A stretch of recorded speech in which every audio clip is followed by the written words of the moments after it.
السلام علیکم ورحمۃ اللہ وبرکاتہ۔ آئیے آج پڑھتے ہیں نماز پڑھنے کا طریقہ۔ یہ تو لگ بھگ سبھی کو معلوم ہے، لیکن پھر بھی ایک بار اور اس کو دیکھ لینا چاہیے تاکہ کہیں ایسا نہ ہو کہ کوئی چیز نماز کے اندر چھوٹے اور نماز میں ثواب کم ملے یا پھر نماز ہی نہ ہو۔ یہ لگ بھگ لوگوں کو معلوم ہی ہے، اور ایک کتاب کے ذریعے سنیے آپ، ایسے ہی زبان سے نہیں بلکہ کتاب کے دلیل کے ساتھ۔ نماز پڑھنے کا طریقہ یہ ہے کہ وضو کر کے قبلہ کی طرف منہ کرے اور اس طرح کھڑا ہو کہ دونوں پیروں کے درمیان 4 انگل کا فاصلہ رہے۔ جب کھڑے ہوں گے تو یاد رہے دونوں پیروں کے بیچ 4 انگلی کا فاصلہ رکھنا چاہیے۔ کچھ لوگ بہت زیادہ پیر کو پھیلا دیتے ہیں، یہ سنت کے خلاف ہے۔ اور دونوں ہاتھ کو دونوں کانوں تک اٹھائے کہ دونوں انگوٹھے دونوں کانوں کی لو سے چھو جائیں، ٹھیک ہے۔ باقی انگلیاں اپنے حال پر رہیں، نہ بالکل ملی ہوئی نہ بہت پھیلی ہوئی۔ جب ہاتھ اٹھائیں گے کانوں تک اس ٹائم انگلی کو اپنے حالت میں چھوڑنا ہے، نہ زیادہ ملانا ہے اور نہ ہی زیادہ انگلیوں کو پھیلانا ہے۔ اس حال میں کہ کانوں کی لو چھوتے ہوئے دونوں ہتھیلیاں قبلے کی طرف ہوں۔ اس ٹائم ہتھیلیاں کدھر رہے گی؟ کعبے کی طرف، اور نگاہ سجدے کی جگہ پر ہو۔ پھر نیت کر کے اللہ اکبر کہتا ہوا ہاتھ نیچے لا کر ناف کے نیچے اس طرح باندھ لے کہ داہنی ہتھیلی کی گدی پر بائیں ہتھیلی داہنے ہتھیلی کی گدی بائیں کلائی کے سرے پر پہنچوں کے پاس رہے، اور بیچ کی تینوں انگلیاں بائیں کلائی کی پیٹھ پر اور انگوٹھا اور چھوٹی انگلی کلائی کے اگل بگل حلقہ کی صورت میں رہے، ٹھیک ہے۔ کیسے رہے گا؟ بائیں ہاتھ کو پہلے بائیں ہاتھ کی کلائی کے اوپر داہنے ہاتھ رکھیں گے، اور بیچ کی 3 انگلی کلائی کے اوپر رہے گی، اور جو 2 انگلی ہے انگوٹھی کی انگلی اور سب سے چھوٹی انگلی انگوٹھے انگلی اوپر کے سائڈ رہے گی، اوپر کے طرف سے باہر ہو جائے گی، اور جو چھوٹی والی انگلی ہے وہ نیچے کے سائڈ سے آئے گی، اور بیچ کی 3 انگلی ہاتھ کے کلائی پر رہے گی۔ پھر اس ثنا پڑھے، یعنی سبحانک اللہم و بحمدک و تبارک اسمک و تعالی جدک ولا الہ غیرک۔ پھر اعوذ باللہ من الشیطان الرجیم پڑھے، پھر بسم اللہ الرحمن الرحیم پڑھے، پھر الحمدللہ پوری پڑھیں، اور ختم پر آہستہ سے آمین کہے۔ کچھ لوگ زور سے کہتے ہیں، زور سے نہیں کہنا، آہستہ کہنا ہے۔ اس کے بعد کوئی سورہ یا 3 آیتیں پڑھیں، یا ایک لمبی آیتیں جو 3 آیتوں کے برابر ہو پڑھے۔ پھر اللہ اکبر کہتا ہوا رکوع میں جائے، اور گھٹنوں کو ہاتھوں سے اس طرح پکڑے کہ ہتھیلیاں یا دونوں گھٹنوں پر ہوں، اور انگلیاں خوب پھیلی ہوں، اور پیٹھ بچھی ہو، اور سر پیٹھ کے برابر اونچا نیچا نہ ہو، اور نظر پیروں کی پشت پر ہو، اور کم سے کم 3 مرتبہ سبحان ربی العظیم کہے۔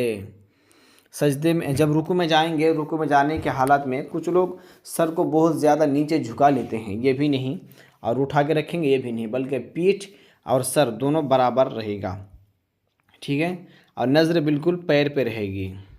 اور کم سے کم یہ تسبیح پڑھیں گے سبحان ربی العظیم۔ اس میں تلفظ کی ضرورت ہے، خاص دھیان رکھنا پڑے گا۔ کوئی اگر عظیم کہہ دے گا تو پھر اس کا معنی میں بہت زیادہ فرق آ جائے گا۔ کہے پھر سمع اللہ لمن حمدہ کہتا ہوا سیدھا کھڑا ہو جائے، اور اکیلے نماز پڑھتا ہو تو اس کے بعد ربنا لک الحمد بھی کہے۔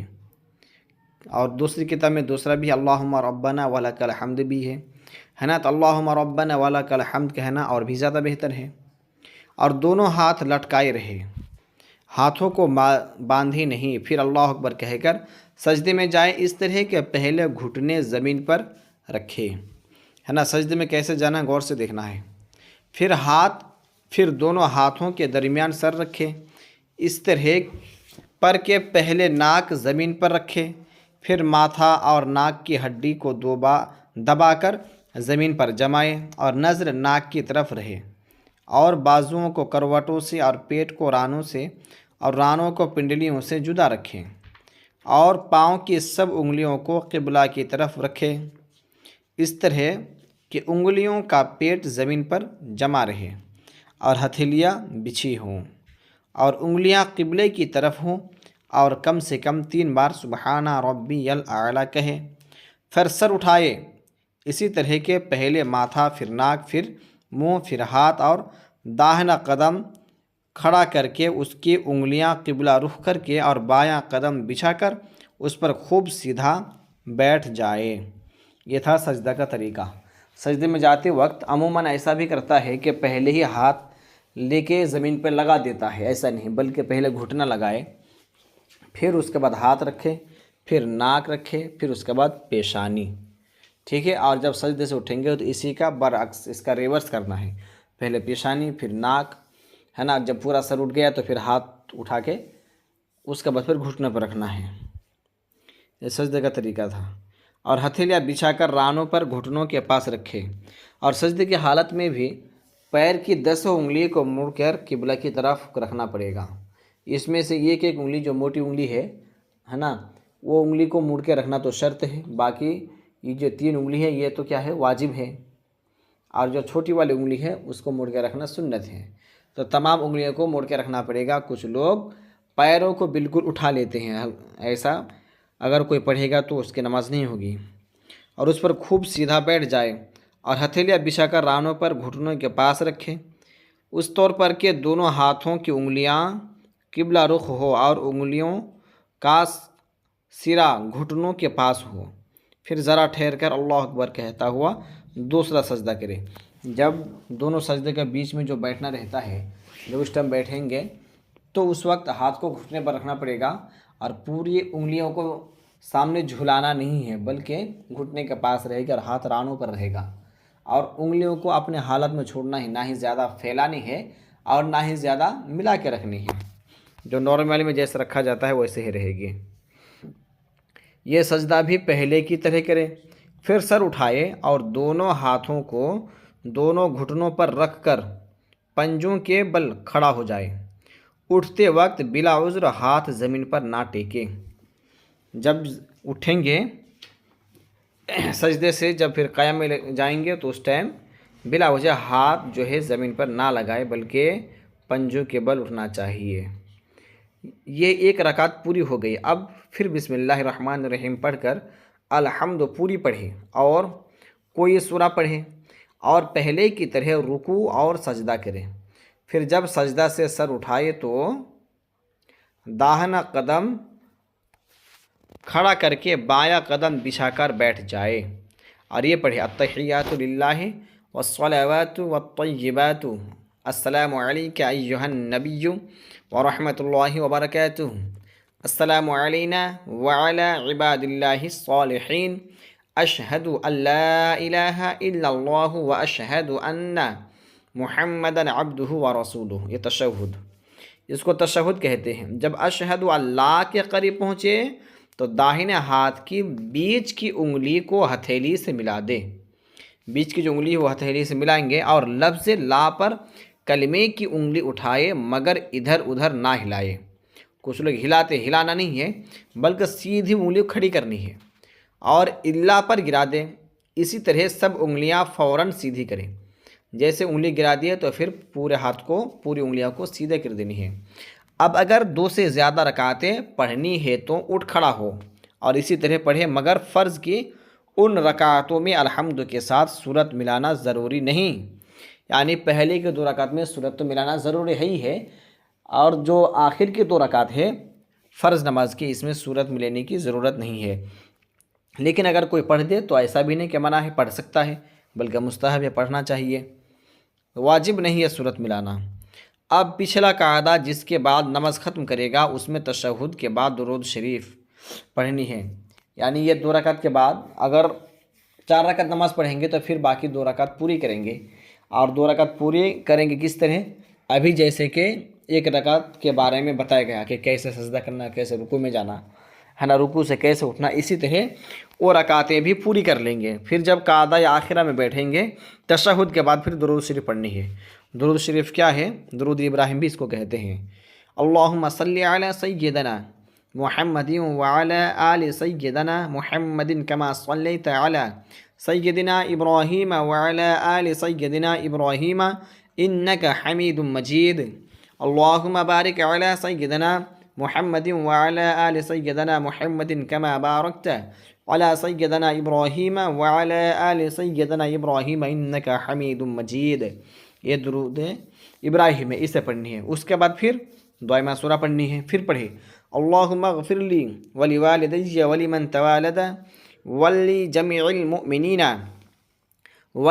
المؤمنین والمؤمنات والمسلمین والمسلمات الأحیاء منہم والاموات انک حمید مجیب الدعوات برحمتک یا ارحم الراحمین. یہ کیا ہے؟ درود دعائے معصورہ ہے یہ. یا اور کوئی دعائے معصورہ پڑھے، مثلا یہ دعا پڑھے اللہم انی ظلمت نفسی ظلما کثیرا وانہ لا یغفر الذنوب الا انت فاغفر لی مغفرۃ من عندک وارحمنی انک انت الغفور الرحیم. یہ بھی پڑھ سکتے ہیں، لیکن بہتر ہے یہ پڑھے. پھر داہنے شانے کی طرف منہ کر کے السلام علیکم ورحمۃ اللہ کہے. پھر بائیں شانے یعنی کاندھے کی طرف. اسی طرح اب نماز ختم ہو گئی. اس کے بعد دونوں ہاتھ اٹھا کر کوئی دعا، مثلا اللہم انت السلام ومنک السلام وإلیک یرجع السلام فحینا ربنا بالسلام وادخلنا دار السلام تبارکت ربنا وتعالیت یا ذا الجلال والاکرام. یا پھر دوسری بھی دعا، کوئی بھی دعا پڑھ سکتے ہیں. اس میں جو دعائیں دیے ہیں یہ بھی پڑھنی چاہیے. ربنا آتنا فی الدنیا حسنة وفی الآخرة حسنة وقنا عذاب النار وصلی اللہ تعالی علی خیر خلقہ محمد وآلہ واصحابہ اجمعین برحمتک یا ارحم الراحمین. پھر آمین یا رب العالمین پڑھے اور منہ پر ہاتھ پھیر لے. اب نماز ختم ہو گئی. ٹھیک ہے، تو جیسے بتایا گیا اس کو دھیان سے دیکھنا ہے، سمجھنا ہے. نماز کا یہ طریقہ جو لکھا گیا امام یا تنہا مرد کے پڑھنے کا ہے. یہ جو لکھا گیا ہے، جو اوپر جو بیان ہوا ہے، یا یہ کیا ہے؟ امام کا یا پھر تنہا پڑھنے کا. لیکن اگر نمازی مقتدی ہو یعنی جماعت کے ساتھ امام کے پیچھے نماز پڑھتا ہو تو الحمد اور سورہ نہ پڑھے، چاہے امام زور سے قرات کرتا ہو یا آہستہ. امام کے پیچھے کسی نماز میں قرات جائز نہیں. یہ جو بتایا گیا وہ یا تو تنہا نماز پڑھنے کے بارے میں یا پھر امام کے بارے میں. لیکن اگر امام کے ساتھ کوئی جماعت کے ساتھ نماز پڑھ رہا ہے تو جو مقتدی ہے تو مقتدیوں کو قرآن کی تلاوت نہیں کرنی ہے، نہ ہی سورہ فاتحہ پڑھنی ہے اور نہ ہی دوسرے سورت پڑھنی ہے، بلکہ امام کے پیچھے اسے خاموش رہنا ہے. باقی تسبیح جو سجدہ میں اور رکوع میں اور اس کے علاوہ قاعدہ میں جو پڑھنے کا ہے وہ پڑھنا ہی ہے. قرآن کے علاوہ صرف قرآن پڑھنے کی اجازت نہیں ہے، جائز نہیں ہے. باقی جو دعائیں ہیں یہ سب دعائیں، یہ تمام دعائیں امام کے ساتھ ساتھ مقتدیوں کو بھی پڑھنی ہے. ٹھیک ہے، تو امید ہے کہ آپ یہ مسئلے کو سمجھ گئے ہیں. پریشانی اگر کوئی بھی قسم کی ہو تو پھر کانٹیکٹ کیجیے، انشاءاللہ سمجھایا جائے گا. اللہ کے بارگاہ میں دعا ہے ہم سب کو عمل خیر کے توفیق عطا فرمائے. السلام علیکم ورحمۃ اللہ وبرکاتہ.